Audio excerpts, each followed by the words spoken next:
वो तो गाल भी दे है मोदी ने। और मोदी किसने गाल दे है? मोदी देश की बात करे है, जनता की बात करे है, जनता की सेवा की बात करे है। और राहुल जी सी बातें नहीं करता। राहुल कभी देश की बात करे है? वो तो प्रजातंत्र नहीं मान रहा। उन्होंने खून दिया, इस देश के लिए खून बहाया है। तंत्र ही नहीं मान रहा। अग भाई ये प्रजातंत्र है। वो तो न्यू कहो भी टुकड़िया महर फलाना में बचा रहा हूं मैंने कह रहा राहुल गांधी कह रहे मैं जिम्मेदारी देश के टुकड़े करवान खातर है। यो बड़े बड़े बदमाश आदमी मिल रहे विदेशा में जाकर न। और जो अड़े हुए चलावा है ना एजेंडा, अच्छा वे बड़े बड़े आदमी इसके वो दोहरा रहे हैं। ये आप उसमें देखो ना, यो जो वे प्रधानमंत्री इसमें बैठाया है बांग्लादेश में, अच्छा। उसका भी याराना राहुल की साथ है। समझे? राहुल तो गद्दार है देश का। नायब सैनी सरकार ने जितने काम किए हैं इतने थोड़े से दिनों में ही, जैसे 2000 पर एकड़ देना और किसानों के ऋण माफ़ करना और नई नौकरियां निकालना और गरीबों को घर देना, उससे एक बार फिर से बीजेपी रिजुविनेट हुई है। अच्छा हाँ, उससे लोगों में फिर से एक बार भावना जुड़ी है कि जो है बीजेपी अच्छा काम कर रही है और बीजेपी को एक मौका और दिया जाना चाहिए। हुड्डा जब तक चीफ मिनिस्टर थे यहाँ पे तो उन्होंने भ्रष्टाचार को ऊंचाइयों पे पहुँचा दिया था, चरम पे था। और जो है उसके अलावा 2016 में जो प्रकरण हुआ उसमें मेन भूमिका ही भूपेंद्र सिंह हुड्डा की थी। तो वो सारी बातें रिपीट ना हो, इसके लिए जनता फिर से एक बार बीजेपी को ही मौका देना चाहेगी। नमस्कार, बहुत बहुत स्वागत है आपका ऑल इंडिया न्यूज़ पर। मैं यशपाल राजपुरोहित। 2024 के लोकसभा चुनाव के बाद में अब देश की राजनीति एक बार फिर विधानसभा चुनाव के बीच में आ गई है। आपको इस वक्त हरियाणा के झज्जर में मौजूद हैं। यहाँ लोगों से जानेंगे कि आखिर इस बार विधानसभा चुनाव का रुझान क्या है। अकेले झज्जर को नहीं, पूरे देश को भाजपा ने सब कुछ दिया है, सब कुछ दिया है। ये कांग्रेस है ना, कांग्रेस शुरू से तय ही गद्दारों की पार्टी रही है।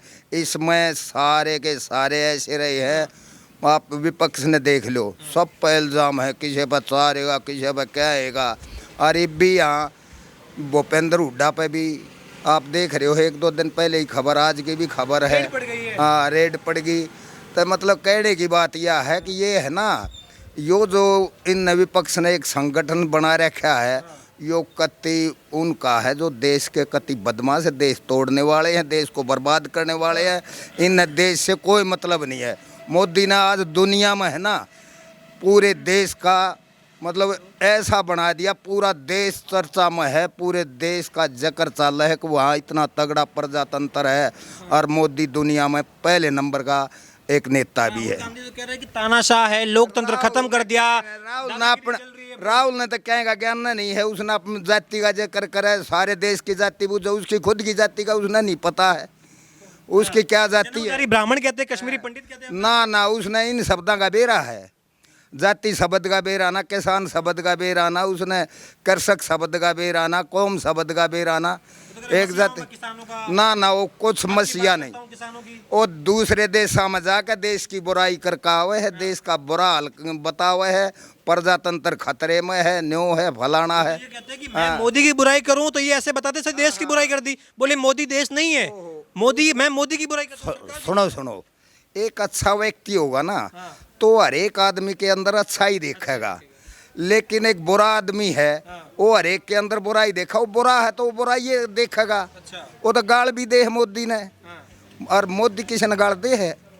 मोदी देश की बात करे है, जनता की बात करे है, जनता की सेवा की बात करे है। और राहुल जी सी बातें नहीं करता। राहुल कभी देश की बात करे है? वो तो प्रजातंत्र नहीं मान रहा। उन्होंने खून दिया, इस देश के लिए खून बहाया है। तंत्र ही नहीं मान रहा। अग भाई ये प्रजातंत्र है। वो तो न्यू कहो भी टुकड़िया महर फलाना में बचा रहा हूं मैंने कह रहा राहुल गांधी कह रहे मैं जिम्मेदारी देश के टुकड़े करवान खातर है। यो बड़े बड़े बदमाश आदमी मिल रहे विदेशा में जाकर न। और जो अड़े हुए चलावा है ना एजेंडा, अच्छा वे बड़े बड़े आदमी इसके वो दोहरा रहे हैं। ये आप उसमें देखो ना, यो जो वे प्रधानमंत्री इसमें बैठाया है बांग्लादेश में, अच्छा। उसका भी याराना राहुल की साथ है। समझे?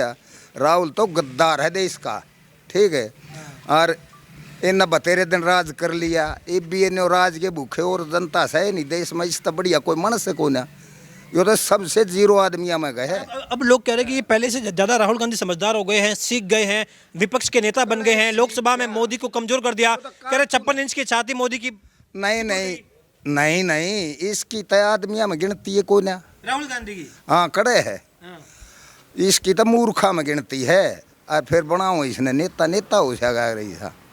राहुल ने कोई ज्ञान है किसी प्रकार का? कह रहे लोकतंत्र का ज्ञान है, संविधान का ज्ञान है। कह रहे मैंने मोदी को मजबूर कर दिया संविधान को माथे लगाने को। नहीं न्यो झूठ बोलने ते खाम खा की बातें, बेकार की बातें करे जा है। न्यो हो गया, मैं डरता नहीं कदे नो का, मेरे तो मोदी डरे है कदे नो का ना। हाँ कुछ नहीं है, वो जीरो है। राजनीतिक का तो कति जीरो है हैं। और वो हकीकत में है ना, आदमी से इंसान बनना चाहिए, वो आदमी नहीं बन लिया है। और इंसान से ऊपर नेक इंसान भगवान और के में बनने की कोशिश करे। मोदी तो बढ़ने लग रहा है इसमें, और यो आदमी से नेक आदमी नहीं बना है राहुल गांधी। हाँ जो जाति जनगणना की बात कर रहे हैं तो कह रहे हैं कि मैं चाहता हूं कि देश में सबकी बराबरी हो। राहुल गांधी कहते हैं कि सब समान हो जाए। जाति के बारे में राहुल ने न्यो ज्ञान है कि जाति कै किसे है? कोई उस तबूझ नहीं हो भाई जाति के बारे में बता सके जाति किसने कहे? अनुराग ठाकुर ने पूछा था राहुल गांधी से कि भाई हाँ। क्या है तुम्हारी क्या है जाति? होती है नहीं, ये माप तने को आपकी क्या जाति है? मैं मूर्ख हूँ क्यों कहूँगा मैं जाति? मनुष्य जाति का प्राणी है पर निरा है। अच्छा। मतलब इसकी कोई गिनती नहीं। यो जाति की बात करे, अरे मनुष्य जाति के प्राणी है, हमने जाति तो बूझनी नहीं चाहिए। कौम मीन्स काम, काम बुझो, काम क्या करने वाले हैं भाई, कौन के काम करे है? अच्छा, काम की बात यो भी काम करते के हैं। करे है बता। राहुल गांधी इसका तो यो काम भी कि मैं इसकी जा कौम पूछ सकते हो कि किसा काम नहीं जानता। सांसद है। हाँ जैसे मैं इस बार तो 2 जगह से जीत के आए हैं वो, रायबरेली और वायनाड, दोनों जगह से डंके की चोट पे राहुल गांधी जीत गए थे लोकसभा चुनाव में। ओहो, मेरी बात सुनो, मैं पेंटर प्रेम भारत, हाँ। मैं ये सच्चाई कहूँ हूँ, इसने शब्दों का ही ज्ञान नहीं है, राहुल गांधी को नहीं है कोई मतलब। देखो ये विधानसभा चुनाव है, यहाँ स्थानीय मुद्दे रहेंगे। जैसे अभी रिसेंटली अगर आप देखो तो इसमें अपना इसने नायब सैनी सरकार ने जितने काम किए हैं इतने थोड़े से दिनों में ही, जैसे 2000 पर एकड़ देना और किसानों के ऋण माफ़ करना और नई नौकरियां निकालना और गरीबों को घर देना, उससे एक बार फिर से बीजेपी रिजुविनेट हुई है। अच्छा। हाँ, उससे लोगों में फिर से एक बार भावना जुड़ी है कि जो है बीजेपी अच्छा काम कर रही है और बीजेपी को एक मौका और दिया जाना चाहिए। कह रहे पैराशूट लैंडिंग है, नायब सिंह सैनी की उपचुनाव वाले नेता हैं तो इनकी कहीं ना कहीं वो इतनी लॉबी नहीं होती है, इतनी पकड़ नहीं होती है आपस में। कहीं ना कहीं जो नेता लोग होते हैं वो टांग खींचने में रहते हैं, तो भाजपा कमजोर है इस बार नायब सिंह सैनी के नेतृत्व में। कुछ लोग ये भी कह रहे हैं कि पैराशूट लैंडिंग कराई गई है इनकी, तो अभी कोई भरोसा है नहीं भाई साहब कि ये रहेंगे नहीं रहेंगे। नहीं, वो तो अमित शाह ने डिक्लेयर कर ही दिया था कि अगली हमारी इन्हीं के नेतृत्व में लड़ा जाएगा और तीसरी योजना में जो सरकार बनेगी बीजेपी की तो उसमें मुख्यमंत्री नायब सिंह सैनी रहने वाले हैं, तो उसमें तो कोई संशय है ही नहीं। मैं पंजाबी समुदाय से आता हूँ, तो मनोहर लाल जी पंजाबी समुदाय को उन्होंने रिप्रेजेंट किया है पिछले 9.5 साल हरियाणा में, और अब सैनी समाज को यानी कि बैकवर्ड क्लास को इन्होंने ये अपॉर्चुनिटी दी है। तो उसको अगर आप जातिगत समीकरण देखें तो हरियाणा में लगभग 23% तो ओबीसी है और लगभग 22% पंजाबी समुदाय है। ठीक है जी, तो उस हिसाब से लगभग आधा तो चंक यही हो गया।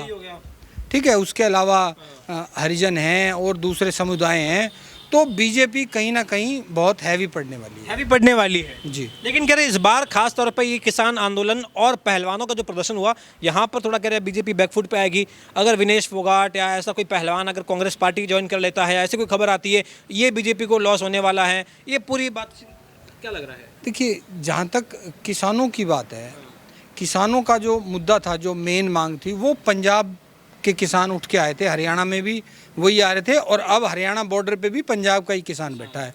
हरियाणा के किसानों को कोई परेशानी नहीं है, बल्कि हरियाणा का किसान तो इस बात से खुश है कि उनके ऋण माफ़ हो गए। हरियाणा सरकार ने 2000 पर एकड़ और एडिशनल देने की बात कर दी, तो हरियाणा का किसान तो संतुष्ट है। हाँ, तो क्या लग रहा है विधानसभा चुनाव में आशंका है कि भाई विपक्ष मजबूत है अभी? देखो, विपक्ष तो मजबूत तो होना ही चाहिए, तभी एक स्वस्थ जो है ना।